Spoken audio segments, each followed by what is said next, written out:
official. All right. You want to just introduce yourself, Bill? Sure. My name is Bill Himmelstein. I'm the founder and CEO of Tenant Advisory Group. How long have you been doing how long have you been in commercial real estate? Well, it feels like forever, but 22 years. Ever since I graduated college, I started doing commercial real estate with some of the larger firms here in the city. And I just never drank the Kool-Aid at any of those firms. You know, everybody thinks that the big firms are the best, and I just saw that there wasn't an alignment of values. For example, they had no values, and I did have some values. And so I started my own firm, Tenant Advisory Group, about 14 years ago. What motivated? So was it the values gap that motivated you to start that?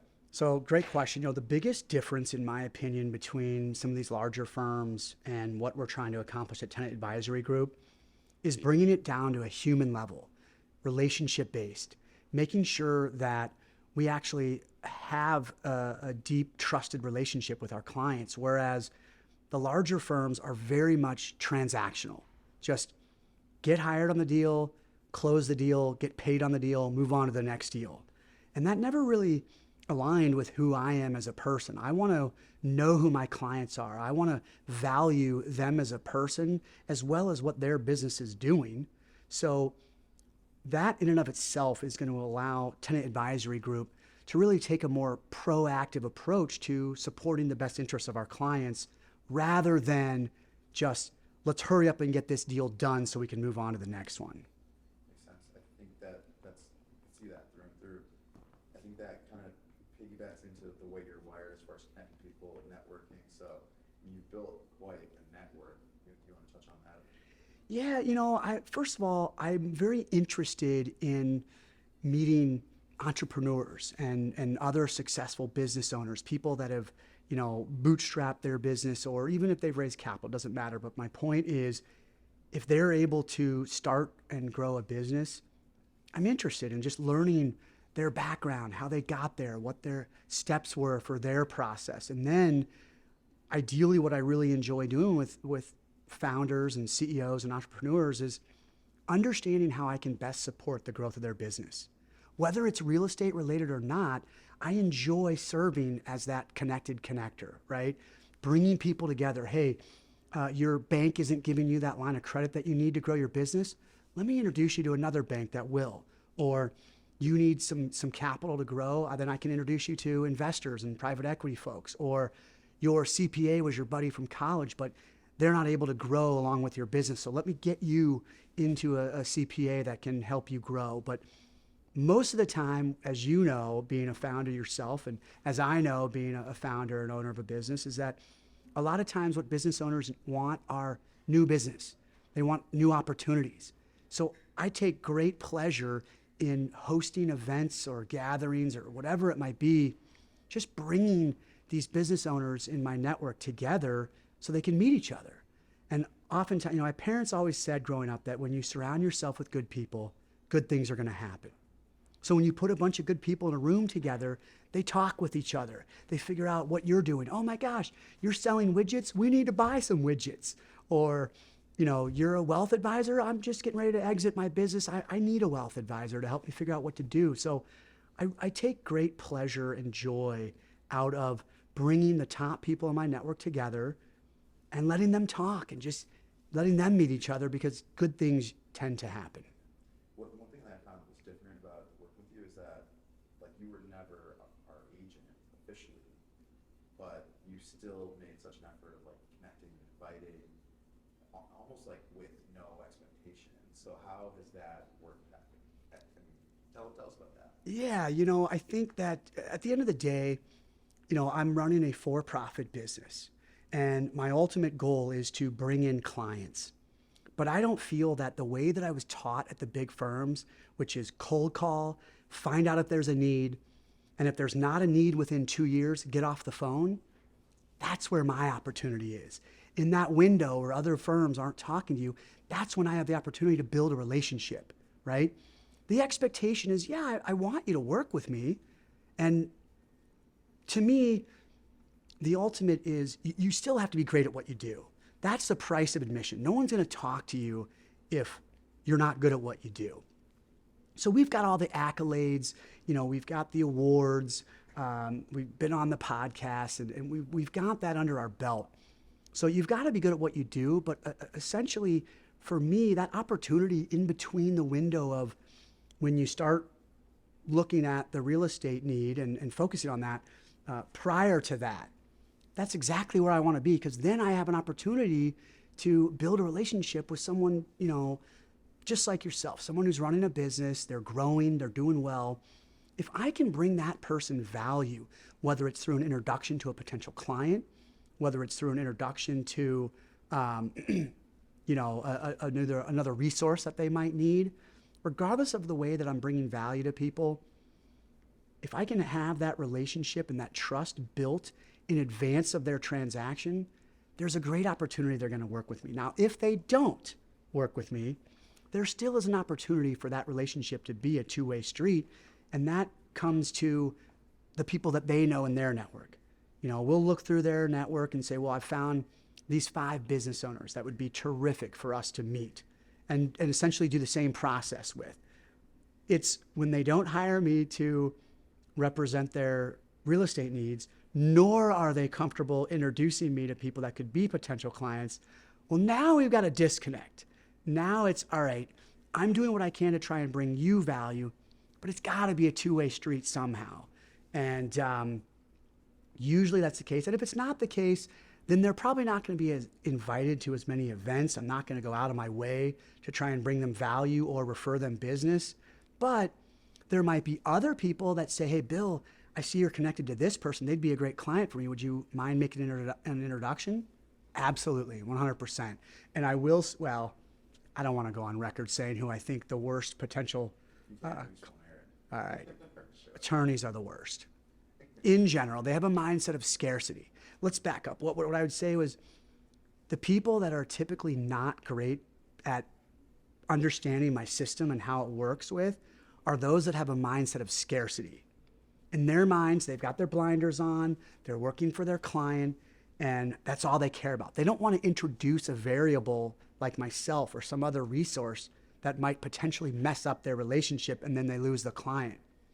But I operate with a mindset of abundance. I feel like if there's other ways I can support my clients or prospects in growing their business, it's going to benefit all of us. It's going to benefit the potential client because they get a problem solved in their business.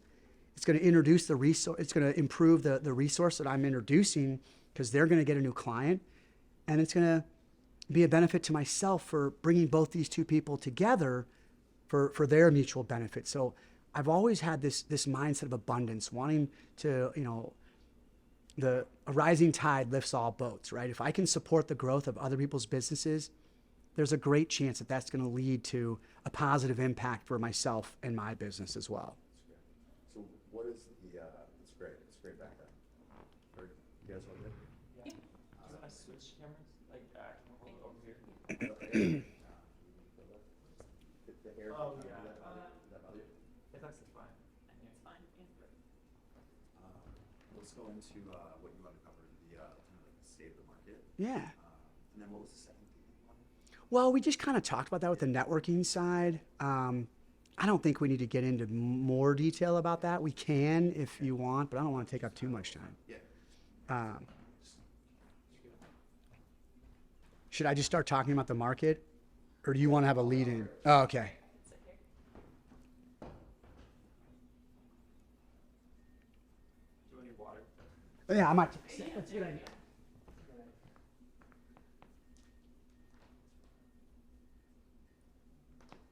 I hope no one here is like married to or dating an attorney.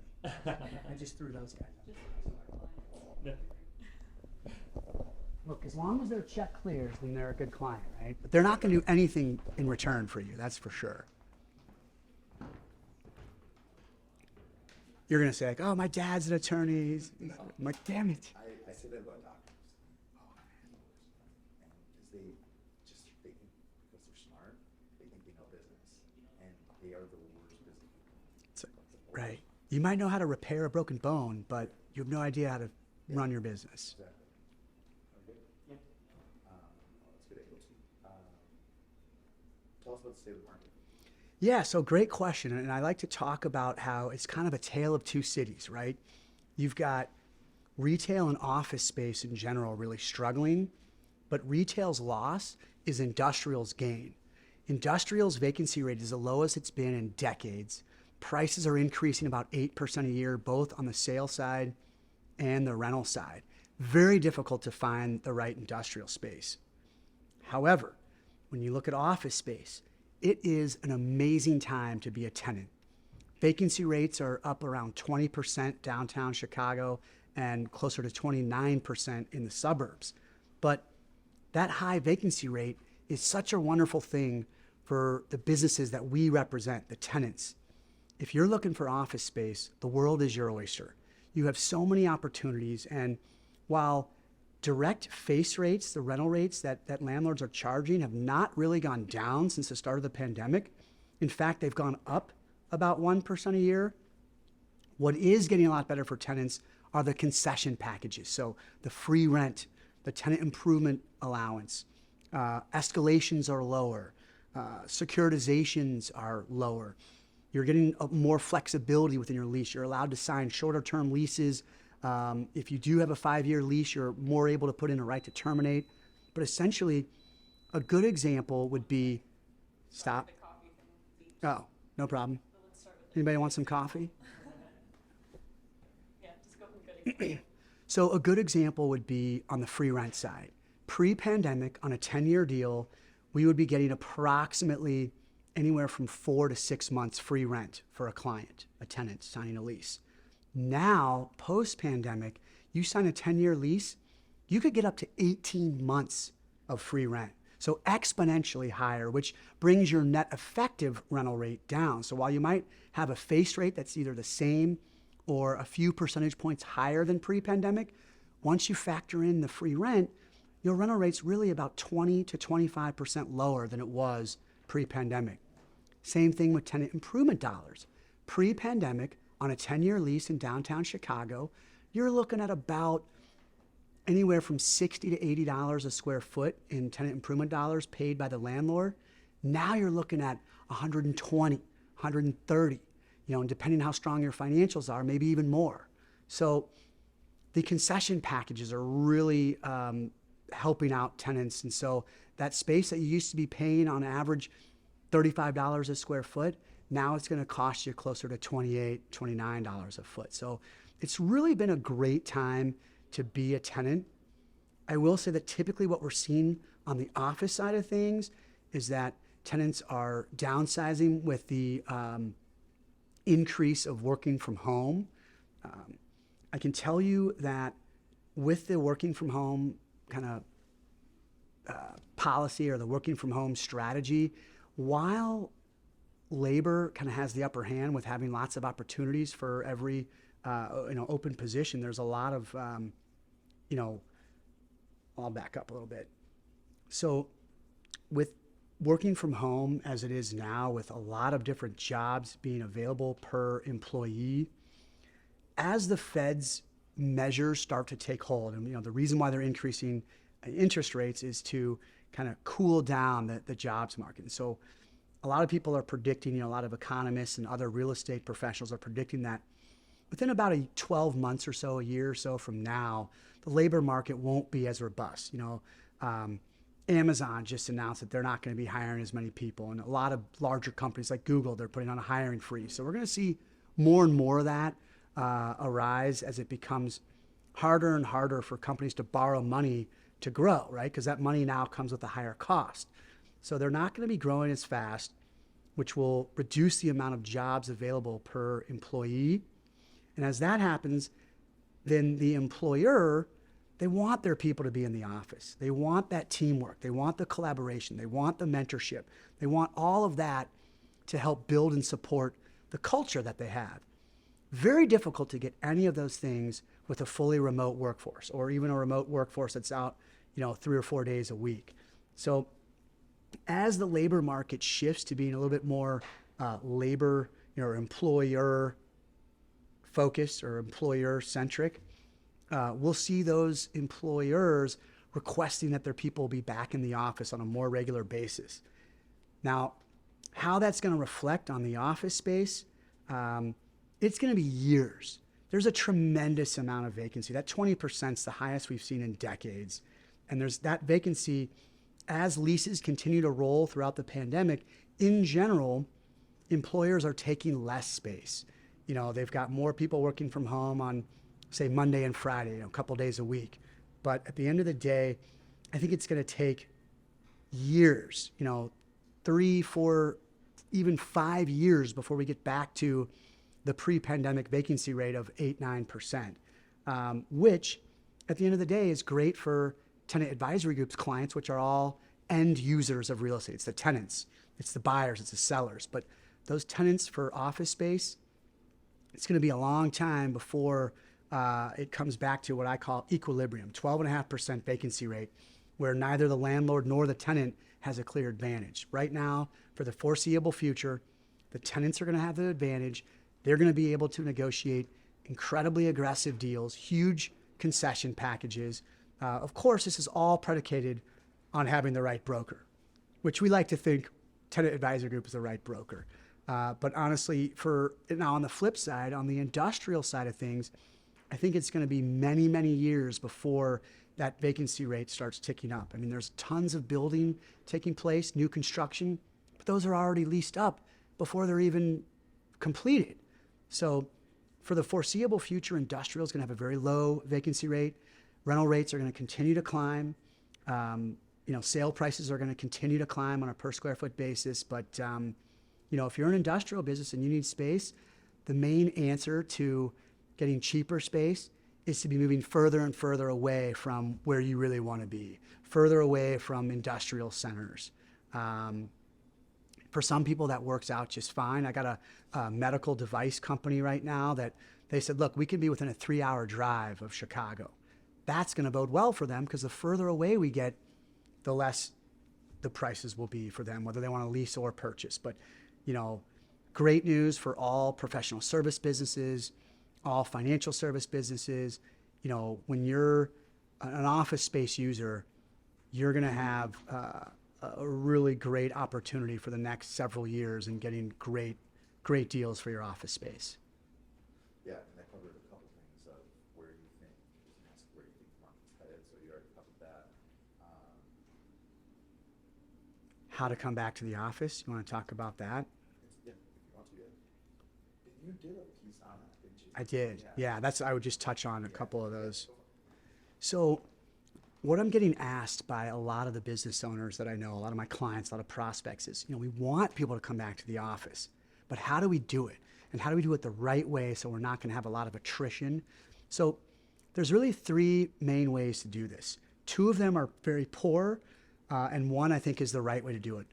Number 1 is the Jamie Dimon of Chase mode, which is mandate, right? The mandate. Everyone has to come back. And what you're going to find when you, as a business owner, try to mandate your people to come back, you're going to lose a lot of people. You're going to have a lot of folks that say, we don't want to come back. I've got 2 other job opportunities waiting for me that will allow me to work remotely. So when you lose a lot of people, that's a huge cost to a business owner to replace and retrain and try and get the right people to replace the ones that you lose. The other end of the spectrum, which I also believe is not the correct way to do it, is incentivize everyone. That also is going to be very costly. It's just saying, okay, everyone who comes into the office on a regular basis, we're giving you a $5,000 raise or a $10,000 raise. Those costs can add up really fast and can also be very detrimental to, accomplishing what a business owner is trying to do, which is essentially profitability. The path that we've seen to be the most effective for a lot of different ways, of course. Thought I turned that off. Gosh darn it. Sorry about that. So the way that we've seen the most effective, both cost-wise and retention-wise, is this middle ground of going to your team leaders and asking them, what's preventing you from coming into the office on a more regular basis? 5 days a week, I think, is gone. We're not going to see that return. But 3-4 days a week is what the typical employer would like to see. And so going to those team leaders and asking them, tell me why you're not coming in. And they'll tell you, well, I got a dog during COVID and, someone's got to walk it. Great. We'll cover your dog walker. Or, I drive and there's nowhere to park. Great. We'll pay for a parking spot for you. Someone might say, well, I joined a gym right near my house. It's so convenient. Great. We'll pay for your gym membership near our office. But it's simply about going to your team leaders and overcoming their objections by compensating them for, whether they need a dog walker, whether they need an Uber ride, whether they, need a gym membership, whatever it is. But once the members of their team, the ones that they're leading, start seeing their team leader going into the office on a more regular basis, it starts to trickle down. And people start thinking, well, geez, if the guy who's running my team or the gal who's running my team is there Tuesday, Wednesday, Thursday, maybe I should be there Tuesday, Wednesday, Thursday. So it's kind of like this trickle down theory where that incentive price tag doesn't end up costing you as much as you would think. Plus, you're not going to be losing many people because you're incentivizing the leaders to come in, which hopefully translates to the people that they're leading coming in as well.